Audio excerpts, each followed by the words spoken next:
This is Kelly from the Euless Public Library, and this is the Melanated Bookshelf. In this episode, it's time to hit the road. Time to open our minds and travel to unique and unfamiliar places. Here at the Melanated Bookshelf, we are open to all things new and diverse. We seek to discover new things, new places, people, and their cultures. Like water to a seed, it's time to grow, shall we? The place we're headed to is unsettled, shaken, pounded, and mishandled, but at the same time vibrant, unapologetic, and resistant. Like the palm tree, its people bend and lean, but they refuse to break.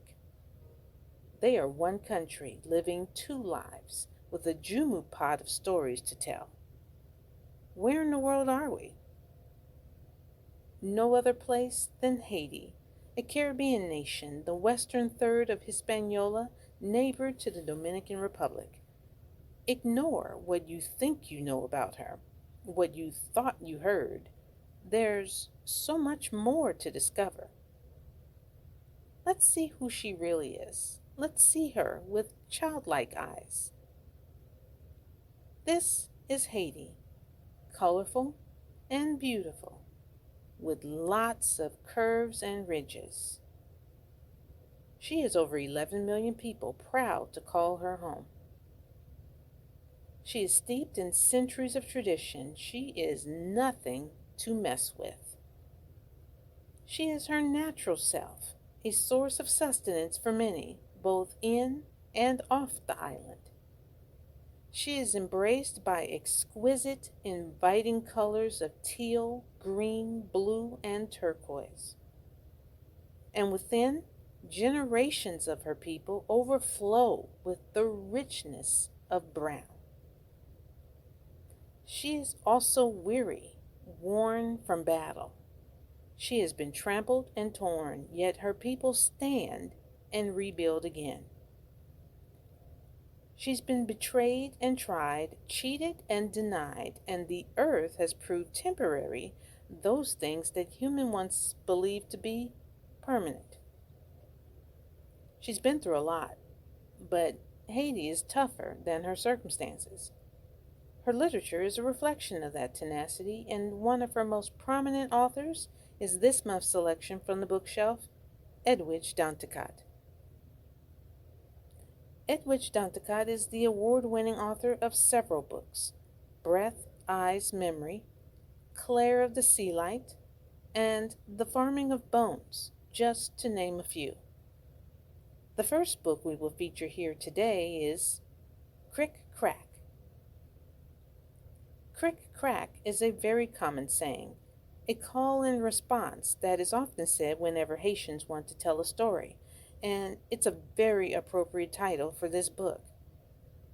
Crick Crack is a collection of short stories telling of the trials and tribulations of individuals that struggle to stay connected while life, family, politics, and even death itself threatens to separate them. Characters include a pair of refugees, a rebel soldier, a sex worker, a maid, an art model, and two families, one wealthy and the other destitute, who come together to tell not always so pretty stories of Haitian life. The second book from the bookshelf is Danticat's Everything Inside. In this book, the author travels back and forth between Miami, Florida, and Port-au-Prince, which is Haiti's capital city. Through a collection of well-written short stories, we meet a variety of characters as they learn to say goodbye and also come to terms with death and separation, sometimes of those that they love, and other times their own. We meet a woman who finds and meets her father for the first time, just shortly after his death. We also meet a man who has a moment of reckoning with his life while falling 500 feet to his death. We then meet a woman who becomes a grandmother for the first time, As we read, we realize the thread of separation between the infant, the young mother suffering from postpartum depression, and the grandmother herself as she battles unsuccessfully with dementia. It is a dark and gripping read, and you feel like a voyeur as you watch this unique battle. This book is a peek into a tormented Haiti, vulnerable and open, but who has not yet given up. Thank you for joining me, and I hope to see you again as we open two more books from the Melanated bookshelf.